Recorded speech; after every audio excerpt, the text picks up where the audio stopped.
Was it Sebastian Rogers at the Spokane International Airport in October of 2024, arriving on a flight around 11 a.m.?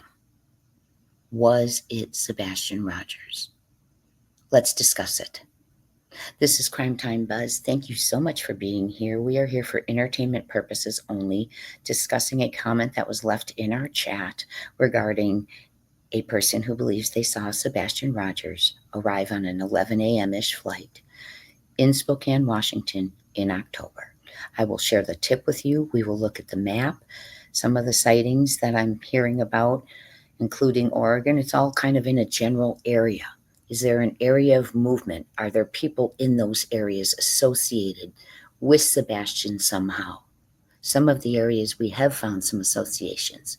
We need to dig into them all. Was Sebastian Rogers, who was reported missing February 26, 2024, out of Hendersonville, Tennessee. He's now 16. He was 15 then. Was Sebastian sighted at the Spokane International Airport in Washington, traveling with a woman? You will hear my speculation, my theories, my opinions as I try and put the pieces together. This is not to be taken as accusations. They are alleged. We are theorizing, speculating, and sharing opinions. I am not responsible for the opinions, theories, and speculations of my chat or comments. They are independent of myself. Thank you so much for being here. And let's go ahead and read the tip.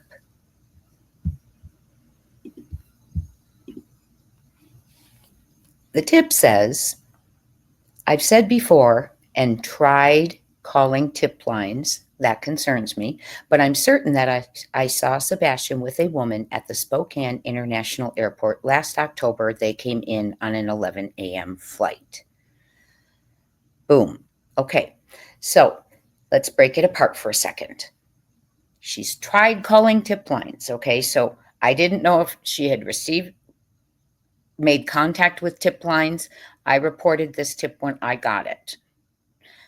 She's certain she saw Sebastian with a woman at the Spokane International Airport last October. They came in around 11 a.m. flight.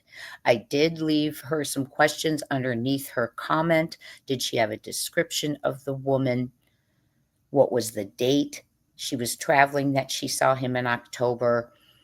Was he on her flight? And if so, where was it coming from? Now, if I were an investigator following up that lead, I would have made contact with her and also asked what terminal did she see Sebastian in? Indeed, if it was Sebastian, the description, obviously, of the woman, her flight number,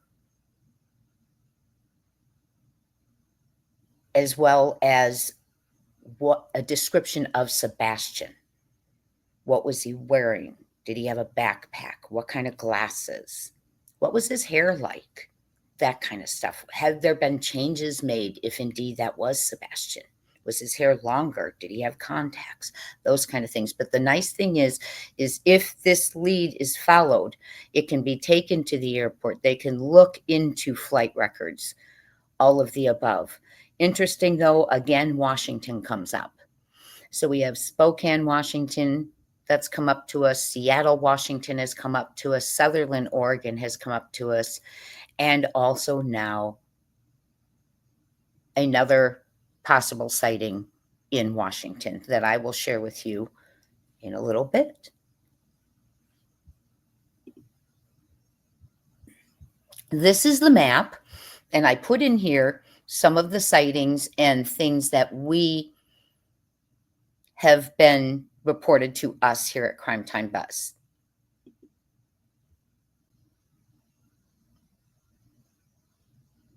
So if you look at this map here, it's of Washington and Oregon, and I specifically use these two maps because of some of the things that have been reported, that we've heard about, that we've researched and found about in these areas. Is it a coincidence that so many things that are occurring, possible sightings, things like that, are occurring in this general area? Is there movement going on in this area? Is Sebastian being moved within this area? Are there any associations with people in this area? Well, there are relatives in the area, and we'll get more specific into that in our live this evening at 8:30 Eastern time. So hit that notification bell, subscribe if you haven't, and join us 8:30 Eastern time today with some of the connections we see inside the areas of the possible sightings. So let's get to it. March of 2024, around the second or third week, there was a sighting from a woman. I say alleged because I was not there, but a police report was filed. Indeed, she's been searching. Once she realized that Sebastian was missing, she didn't know at the time when she saw the individuals at Ford's Pond, but later on, a couple months later, saw on television, social media, that Sebastian was missing. That occurred in March of 2024. Now, being it was 2 months, she wasn't quite sure exactly when it was, but knew it was probably a Monday through a Thursday, and I believe around 10:30, 11 a.m. Who she claims to have spotted was not Sebastian. It was allegedly CP and KP with another couple. The other couple seemed to be a tad bit older, and they spoke to our eyewitness from Oregon and told our eyewitness that they were from Seattle and the other couple traveling with them was from Tennessee. She is 100% sure it was who she thinks it was, the P-Foots. She reported it to Sutherland Police Department, I believe Albany, who wrote out a report and sent it to Hendersonville Police Department Criminal Investigations Unit. She has not been contacted as far as law enforcement goes, but indeed has been contacted by Seth's team at night, etc. Okay, Eugene, that's right below, it's in between Eugene and Medford, closer to Eugene. So we've got it right here, March of 2024. Okay, the couple claimed to be from Seattle. The couple that was at Ford's Pond claimed to be from Seattle. Okay, in Washington, not far. Then we have someone saying in October, from the tip I just showed you, possibly believes October of 2024, they were reporting it, they were calling it in, that Sebastian arrived on an 11 a.m. flight traveling with a woman. Okay, now here we already have some associates, and there could be many in Seattle. We don't know. We'll have to dig into that. There seems to be some connections in Oregon. Okay, and Spokane, we'll look into it, and please come to our live this evening, 8:30 p.m. Eastern. But look at this. Seattle, Washington's mentioned. Spokane, Washington is a possible sighting of parents across the country, allegedly 3 weeks after their child ran away. Now, was that a planned trip? Was Seth told, hey, by the way, you're not going to have Sebastian for a weekend or two because we're taking him across the country? Or you're going to have Sebastian a little longer because we're taking a trip and we'll be back on this date. That's never been mentioned. So in my opinion, it was a last minute trip. Now, why would you, when you've reported your child a runaway, rather than waiting at home 3 weeks, have the confidence, allegedly, if this is all the way it went down, have the confidence to travel across the country when your child could be walking through that door on an unplanned trip, which, by the way, CP says on Elevated Truth, I believe it was on one of the panels, that he did not go to Oregon. Why would you just not admit it if you were there? Because the thing of it is even if something's innocent, when you start not being honest, people look at things. Now, maybe he was being honest, but I believe our eyewitness, because what would take her to a police station? What would take her back there searching? So let's continue. So we've got March in Oregon of parents allegedly. We have the couple that was with them from Seattle, Washington, they say. They were traveling with the other couple who was in Tennessee, from Tennessee. We have a possible sighting in Spokane, Washington at the airport. And it's been reported to me possible sightings in September and December of 2024 of one of Sebastian and one of possible associates close to Sebastian. Also, Whidbey Island is in Washington. So look at the areas.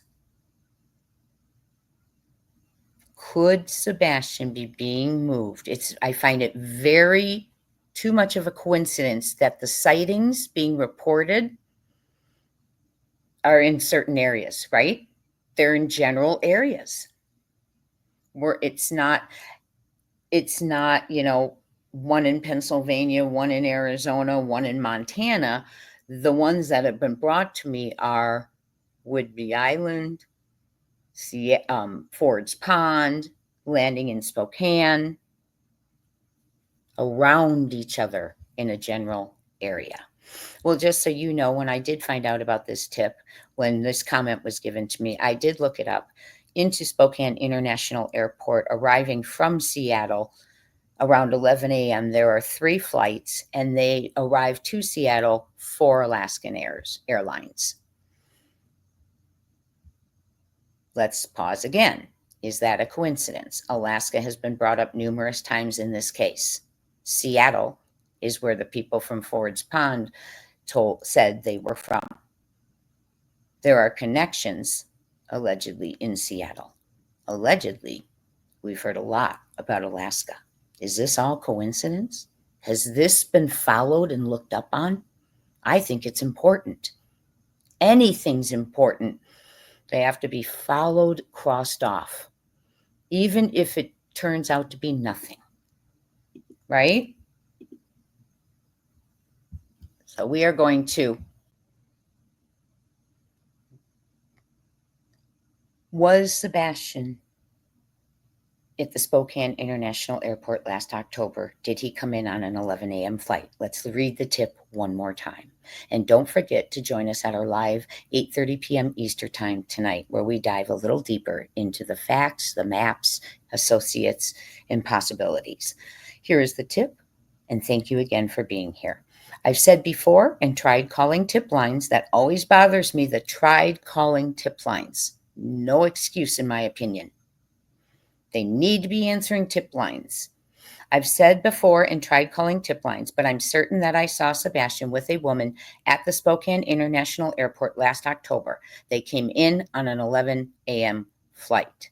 I will also tell you that the Whidbey Island sighting, Sebastian was traveling with a woman and one other. Thank you so much. Please hit that like button, subscribe up, join us this evening, 8:30 p.m. Eastern Time, and hit that notification bell. We are going to bring Sebastian Rogers home. Thank you so much. Keep keeping on. And until this evening, talk soon.